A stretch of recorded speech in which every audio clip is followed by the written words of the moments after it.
Family ഉള്ളത് കാരണം ബുന്ദർ എന്ന് പറഞ്ഞൊരു താഴ്ന്ന സ്ഥലം. അപ്പോൾ അവിടെയാണ് ശരിക്കും നമ്മൾ വീടും ഒക്കെ എടുത്തിരുന്നത്, റൂമൊക്കെ എടുത്തിരുന്നത്. അപ്പോൾ ഇങ്ങനെ ഇവിടെയുള്ള മലകൾ ഇങ്ങനെ കാണാന്നല്ലാതെ മേലേക്ക് നമുക്കൊരു ഓപ്ഷൻ കിട്ടിയിരുന്നില്ല. അപ്പോൾ നമ്മളെ ഒരു മനസ്സിലുള്ളൊരു ഡ്രീംസ് എന്ന് പറഞ്ഞാൽ മേലെ ഇങ്ങനെയുള്ള ടോപ്പുകളിലൊക്കെ വന്നിട്ടുള്ള ഒരു സീനറിയും കാര്യങ്ങളൊക്കെയാണ്. അങ്ങനെയാണ് അസീബ്ക്ക പറഞ്ഞത് അങ്ങനെയാണ് വെച്ചാൽ ഓപ്ഷൻ ഉണ്ട് എന്നുള്ള ലെവലിൽ ആൾ സ്വന്തം വീട്ടിലേക്ക് തന്നെ കൂട്ടിക്കൊണ്ടുവരികയാണ്. എന്ന് പറയുമ്പോൾ നമ്മൾ കയറി വരുന്ന താഴത്തുനിന്നും അത്രയും ഹൈ വന്നാണ് നമ്മൾ ഇവിടെ എത്തുന്നത്. ഓരോ വളവ് തിരിയുമ്പോഴും കാഴ്ചകൾ മാറിക്കൊണ്ടേയിരിക്കുക. അത് മനസ്സിലങ്ങനെ അങ്ങോട്ട് പതിഞ്ഞു പോയി. പിന്നെ ഇവിടുന്ന് ഇറങ്ങി പോകാൻ തോന്നില്ല. ഇവിടുത്തെ എക്സ്ട്രീം വ്യൂ എന്ന് പറഞ്ഞാൽ മഞ്ഞ് വീകുന്നൊരു ടൈമുണ്ട്. ഇതെന്ന് പറഞ്ഞാൽ എക്സ്ട്രീം. ഇപ്പം നിങ്ങൾക്ക് അത് മിസ്സായിട്ടുണ്ട്. പക്ഷേ മഞ്ഞ് വീകുമ്പോൾ ശരിക്കും ഒരു അരമണിക്കൂർ പെയ്താൽ ഇവിടെ ഫുള്ള് വൈറ്റായി. ഇതിൽ വേറെ ഒന്നുമില്ല, ഫുൾ മഞ്ഞ് മാത്രം. അപ്പോൾ ഈ ആപ്പിളൊക്കെ തന്നെ ഇത് സീസൺ കഴിഞ്ഞാൽ ഇനിയിപ്പോൾ പൂക്കലും കായിടലൊക്കെ വരും. അപ്പോൾ അത് വേറൊരു വൈബാണ്. അപ്പോൾ എല്ലാ സീസണിലും പറ്റിയൊരു അറ്റ്മോസ്ഫിയറാണ് ഇവിടെ. നമ്മുടെ കേരളത്തിൽ നിന്നുള്ള ആകെ കൊളെടുക്കണം. നമ്മൾ കേരളത്തിലുള്ള എല്ലാവരും വിചാരം മഞ്ഞ് കാണാൻ വേണ്ടിയിട്ടാണ് ഇങ്ങോട്ട് വരുന്നത്. മഞ്ഞിൽ ഒരു അരമണിക്കൂർ അല്ലെങ്കിൽ 1 മണിക്കൂർ സ്പെൻഡ് ചെയ്താൽ അത് ഏകദേശം അതിൻ്റെ ആ എക്സൈറ്റ്മെൻറ്റ് പോകും. പക്ഷേ ഇവിടെ കാണേണ്ടത് ശരിക്കും പച്ചപ്പും ആപ്പിള് ഇതായി നിൽക്കുന്നതും ഇതൊക്കെയാണ്. അതിനെ പറ്റി നിങ്ങൾക്ക് എന്താ പറയുള്ളത്? സത്യം എന്താ വെച്ചാൽ എല്ലാ സീസണും കാണണം. എന്നാൽ ഈ ഐസിൻ്റെ എന്ന് പറഞ്ഞാൽ നമ്മൾ ആ ഒരു കാണുന്ന ഒരു രസം ഒരിക്കലും നമ്മളിത് എക്സ്പ്ലോർ ചെയ്യുമ്പോൾ കിട്ടില്ല. വെച്ചാൽ ആ ഒരു തണുപ്പും നമുക്ക് ഫീൽ പെട്ടെന്ന് നമ്മൾ കേരളത്തിൽ നിന്നൊക്കെ വരുമ്പോൾ പ്രത്യേകിച്ച്. പക്ഷേ മറ്റുള്ള കാര്യങ്ങൾ ഇപ്പോൾ ഇവിടെ കാണാനുള്ള ഈ നാച്ചുറൽ ബ്യൂട്ടി അതാണ് അതിൻ്റെ ഒരു എക്സാക്ട് മെയിൻ. അതിപ്പോൾ നമുക്ക് ഏത് സീസണായാലും ഇപ്പോൾ ഈ ഒരു വിൻ്റർ കഴിഞ്ഞാലും ഇനിയിപ്പോൾ ഓട്ടം ഉണ്ട്, ഇതിൻ്റെ മുന്നേ വന്നൊരു സീസൺ, അതും ഫുള്ളി യെല്ലോ ആയിട്ടുള്ളൊരു സീസൺ. അത് കഴിഞ്ഞിട്ട് ഈ വിൻ്റർ വേറെ, ഇനി ഇത് കഴിഞ്ഞിട്ട് ഈ ആപ്പിൾ പൂക്കുന്നൊരു ടൈം അത് വേറെ, ഇനി ഇത് തിരിച്ച് ആപ്പിൾ പറിക്കുന്നൊരു സമയമുണ്ട് അതൊരു വേറെ. അപ്പോൾ അങ്ങനെ അത്രയും ഓരോരോ സീസണും അത്ര എക്സ്ട്രീം ആയിട്ട് പോകുന്ന മൾട്ടിപ്പിൾ ടൈംസ് ഇങ്ങോട്ട് വരാം. അതെ, നമ്മളെ കേരളക്കാർക്ക് എപ്പോഴും ഐസാണ്, അവരതിനാണ് കവർ ചെയ്യാണ്ട് വരിക. ഈ പൽഗി എത്ര അടി മേലാണ് നിൽക്കുന്നത്? അതുപോലെ നമ്മൾ ഇന്നലെ കയറിയ സ്ഥലം എത്ര പൽഗി ഇപ്പോൾ ഏകദേശം ഒരു 8000 അടി അവളും മേലാണ് പൽഗിയുള്ള സീ ലെവലിന്. നമ്മൾ മേലെ കയറിയെന്ന് പറഞ്ഞാൽ വീണ്ടും 2000 അടി നമ്മൾ മേലോട്ട് കയറിയിട്ടുണ്ട്. അപ്പോൾ ഇന്നലെ കയറിയത് ടോട്ടൽ ഒരു 10,000 എബോവ് 10,000 ഫീറ്റ് മേലാണ്. ഫീറ്റ് അത്രയും നമ്മൾ മേലാണ് നമ്മൾ ഇന്നലെ കയറി. പക്ഷെ മസ്റ്റാണ് കയറാൻ കുറച്ച് ബുദ്ധിമുട്ടുണ്ട്. അവിടെ ചെന്നാൽ കിട്ടുന്ന എക്സ്പീരിയൻസ് അത്രയും ട്രക്ക് ചെയ്ത് അതിന്റെ മേലെ കയറിയിട്ട് ആ ബുദ്ധിമുട്ടൊക്കെ മറക്കണ പറഞ്ഞു കഴിഞ്ഞാൽ അതിന്റെ മേലെ ടോപ്പിലെത്തും. ഇതില് പറയാൻ വിട്ട സാജിദിന്, ഇതിന് ഞങ്ങളെ കോണ്ടാക്ട് ചെയ്യുന്നത് സാജിദാണ്. ഈ ഇസാഖ് ഭായിനെ നമ്മൾ പരിചയപ്പെടുന്നത് സാജിദിന്റെ കൂടെയാണ്. സാജിന് കൂടി നമ്മൾ കുറേ കാലമായിട്ടുള്ള ബന്ധമാണ്. അപ്പോൾ ആൾ വിളിച്ചിട്ട് ഇങ്ങനെ ഒരു സംഭവം ഉണ്ട്, നമുക്കൊരു എന്താ പറയുക, ഒരു ഇമാജിനേഷൻ. ഫസ്റ്റ് ഞാൻ ചോദിച്ചു, അവരിങ്ങനെ ടീം വരാൻ നിൽക്കുന്നുണ്ട് മണാലി. ഞാൻ ചോദിച്ചു അവരൊരു നോർമൽ ലെവല് ഒരു മണാലി കാണാനാണോ വരുന്നത്, എക്സ്പ്ലോർ ചെയ്യാനോ വരുന്നത്? അപ്പോൾ ആള് പറയും നമുക്ക് പറ്റിയ ടീമാണ്, എക്സ്പ്ലോറിംഗ് ആണ് അവരുടെ മൂഡ്. ഓക്കെ, അങ്ങനെ പ്രൊസീഡ് ചെയ്തെന്ന് പറഞ്ഞു. സാജിദ് പറഞ്ഞും ചെയ്ത് ഞങ്ങളുടെ കുറേ പ്ലാനുള്ള സ്ഥലത്ത് നിന്ന് ഒരു 10 ദിവസം അല്ല 15 ദിവസം നമുക്ക് വേണമെന്ന് പറഞ്ഞപ്പോൾ കുറേ കാര്യങ്ങൾ മാറ്റി വെച്ച് പിന്നെ ഒന്നും നോക്കില്ല. ആദ്യം എസ്സാ പറഞ്ഞത്. പറഞ്ഞ് സാജിദാവുമ്പോൾ ഒരു നമ്മളൊരു എക്സ്പീരിയൻസ് വെച്ച് സാജിന് ഇങ്ങനത്തെ എന്തെങ്കിലും ഒരു സംഭവം ആയിരിക്കും എന്നുള്ളത്. പിന്നെ ഞങ്ങളുടെ കൂടെ ബാക്കിൽ ജിൻഷാദ് ഉണ്ട്, ക്യാമറമാൻ. അവനാണെങ്കിൽ ഒരു വീഡിയോഗ്രാഫറാണ്, സ്റ്റില്ല് തന്നെ. പക്ഷെ ആള് എന്തൊക്കെയോ ഒഴിവാക്കിയിട്ടാണ് വെച്ചാൽ ഞങ്ങളെക്കാട്ടി കൂടുതൽ ക്ലൈൻറ്റ് വർക്കും കാര്യങ്ങളൊക്കെ ഉണ്ട്. അതൊക്കെ ഒഴിവാക്കിയിട്ടാണ് ആളെന്തായാലും നിങ്ങൾ വീഡിയോസിലൊക്കെ കണ്ടിട്ടുണ്ടാവും. ഇപ്പൊ ആള് ക്യാമറന്റെ ബാക്കിലാണ് ഉള്ളത്.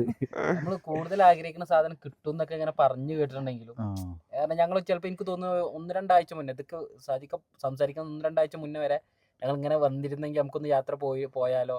എനിക്ക് തോന്നുന്നത് നമ്മള് ഹൈദരാബാദ് പ്ലാൻ ചെയ്തിട്ടുണ്ട്. അതൊന്നും പോകാൻ പറ്റില്ല, ഇങ്ങനെ നിൽക്കുന്ന സമയത്താണെന്ന് തോന്നുന്നത്. ഒരാഴ്ച കഴിഞ്ഞൊരു സമയത്താണ് ഒരു സ്റ്റാർട്ടിങ് കിട്ടാതെ ഇങ്ങനെ നിൽക്കുക. എവിടേക്കെങ്കിലും പോകണം, കാരണം നാട്ടിൽ തന്നെ കുറേ ദിവസമായി ഇങ്ങനെ തിരിഞ്ഞേക്കണ്, കുറേ വർക്കിന്റെ വിഷയമായിട്ടും അങ്ങനെ ഇങ്ങനെ ആയിട്ട്. അപ്പോൾ എങ്ങനെയെങ്കിലും ഒന്ന് പുറത്ത് പോകണം എന്നുള്ള ഒരു ചിന്താഗതി എടുക്കുമ്പോൾ കറക്റ്റായിട്ട് വന്നിട്ട് ഒരു ഇത് വന്ന് വീകണത്. അപ്പോൾ എല്ലാം കൂടി ഉണ്ട് ചേട്ടാ എന്നെ ഇവിടെ വന്ന. ഈ ഒരു എക്സ്പീരിയൻസ് എന്തായാലും നോർമലി മണാലി കാണുന്നവർക്ക് അതിനെക്കാട്ടി സൂപ്പർ ആയിരിക്കും എന്നുള്ളതിൽ 100%. അപ്പോൾ ഇവർ ടൂർ കമ്പനിയാണ്. അപ്പോൾ ഇവരെ ഡീറ്റെയിൽസും കാര്യങ്ങളൊക്കെ നമ്മൾ എല്ലാ ഇതിലും കൊടുക്കുന്നുണ്ട്. അപ്പോൾ അതിൽ നമ്പേഴ്സും കാര്യങ്ങളും ഉണ്ടാവും. ഇല്ലെങ്കിൽ നമ്മൾ DM ചെയ്താൽ മതി. ഫുൾ ഡീറ്റെയിൽസ് ഞങ്ങൾക്ക് എങ്ങനെയാണോ തന്ന് അതേമാതിരി തന്നെ ആയിരിക്കും. നമ്മൾ ഇവിടെ വന്നു കഴിഞ്ഞാൽ ഇവിടുത്തെ ആൾക്കാരായി മാറുക, ആ ഒരു മൈൻഡിൽ വരിക. എല്ലാ നമ്മളൊരു ടൂർ മറ്റേ കോൺസെപ്റ്റിൽ വരാൻ നിൽക്കാറില്ല. ഇവിടെ വന്നിട്ടുണ്ടെങ്കിൽ ഇവിടുത്തെ ഗ്രാമങ്ങൾ എങ്ങനെയാണോ ആ ലെവലിലേക്ക് മാറിയിട്ട് എല്ലാം ചിലതിലൊക്കെ പരിമിതികളുണ്ടാവും, ചിലതിലൊക്കെ കൂടുതലായിരിക്കും. അപ്പോൾ അതൊക്കെ അഡ്ജസ്റ്റ് ചെയ്ത് നിൽക്കുക. അപ്പോൾ നമുക്ക് ഇനിയും കാണാം, വീണ്ടും കാണാം. ഓക്കെ, ഏതായാലും ചെറിയ ചെറിയ നമ്മൾ പറഞ്ഞല്ലോ ഈ ലിമിറ്റേഷൻസ് ഒരുപാടുണ്ട് ഇവിടെ. അപ്പോൾ അതായിട്ട് ബന്ധപ്പെട്ട് ചെറിയ പ്രശ്നങ്ങളൊക്കെ വന്നിട്ടുണ്ടാവും. നിങ്ങളിപ്പോൾ അഡാപ്റ്റ് ആയി അതിന്. അതുപോലെ അത് 2 ദിവസം കഴിഞ്ഞാൽ സെറ്റാണ്. അപ്പോൾ അതിന് ആ ഒരു മൂഡായിട്ട് വരുന്നവർക്ക് ആർക്കും നമ്മൾ 100% സ്വാഗതം ചെയ്യാണ്. നമ്മളെ അപ്പോൾ ഇനിയും നമ്മൾ സെക്കൻഡ് പാർട്ട് വരാണ്ട് ഇനി ഈ വർഷമാണോ ഇനി അടുത്ത വർഷമാണെന്ന് അറിയില്ല. ഇപ്പോൾ ഞാൻ പറഞ്ഞല്ലോ, ഏത് സീസണിൽ നിങ്ങൾ വന്നാലും വാം വെൽക്കം ആണ്. ഇവിടെ അതിനുള്ളൊരു നിധി നിങ്ങൾക്ക് ഉണ്ടാവും, കാണാനും പകർത്താനുള്ള നിധി ഇവിടെ ഉണ്ടാവും. ഓക്കെ, അപ്പോൾ ഇനി വരാനുള്ളവരോട് വന്നാൽ മതി, ഫ്രീ ആയിട്ട്. അതെ, ഇനി വേറൊരു കാര്യമുണ്ട്, ലൊക്കേഷൻ തിരഞ്ഞാൽ ഈ സ്ഥലം നിങ്ങൾക്ക് കാണൂല. മാപ്പിൽ ലൊക്കേഷൻ ഇട്ടാൽ ഈ സ്ഥലം കാണൂല. നമുക്കൊരു ഗഡ്സ എന്ന് പറഞ്ഞിട്ട് താഴെ ഒരു ടൗൺ ഉണ്ട്, അതുവരെ ലൊക്കേഷൻ കാണുള്ളൂ. മേലോട്ടുള്ള ലൊക്കേഷൻ നമുക്ക് GPS അവൈലബിൾ ആവില്ല. പൽഗി എന്നാണ് വില്ലേജിൻ്റെ പേര്, പക്ഷെ അത് കിട്ടാൻ ബുദ്ധിമുട്ടാണ്. അസീഖനെ നമുക്ക് പരിചയപ്പെടാം. ഓക്കെ, എന്നാൽ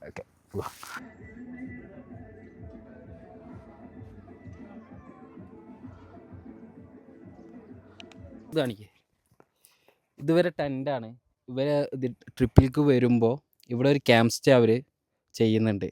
പക്ഷെ നമുക്ക് ചെറുതായിട്ടുള്ള ക്ലൈമറ്റിൻ്റെ ഇതുകൊണ്ട് നമുക്ക് മിസ്സായി. പക്ഷേ ഇവിടെ വന്ന് ഇരിക്കുന്നതിൻ്റെ ഒരു ഫീൽ ഉണ്ടല്ലോ, നേരത്തെ പറഞ്ഞ മാതിരി മൂപ്പര് പറഞ്ഞ മാതിരി ഓരോ സ്ഥലത്തും ഓരോ ഫീലാണ്. മനസ്സിലാക്കാം, ഇതിൻ്റെ ഫീൽ ഇവിടെ വന്ന് ആസ്വദിച്ചാൽ തന്നെ കിട്ടുള്ളൂ.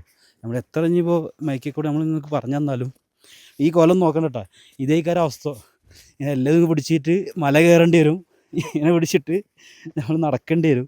ചില സമയത്ത് നമുക്ക് വേണേല് ഈ ഇതൊക്കെ ഒഴിവാക്കിയിട്ട് ഇരിക്കാം. ചില സമയത്ത് ഇതൊന്നും ഇല്ലാതിരിക്കാനേ പറ്റൂല.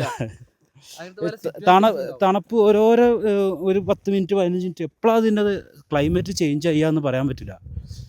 ഓരോരോ സമയത്തും ചിലപ്പോൾ പെട്ടെന്ന് ഇക്കാരം നമുക്ക് കോട്ടും എല്ലാം ഒക്കെ കൂടി ഇടേണ്ടി വരിക. പക്ഷെ കാണാനുണ്ടല്ലോ, അത് നിങ്ങളിവിടെ വന്നാൽ തന്നെ കിട്ടുള്ളൂ. മസ്റ്റായിട്ട് ചെയ്യാം. അപ്പോൾ ലൊക്കേഷൻസ് ഒക്കെ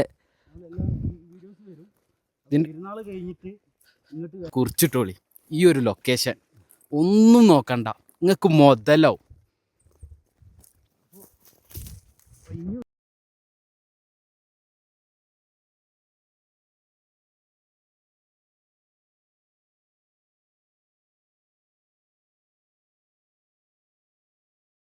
ആ കാണുന്നതാണ് പൽക്കി എന്ന് പറഞ്ഞ വില്ലേജ്.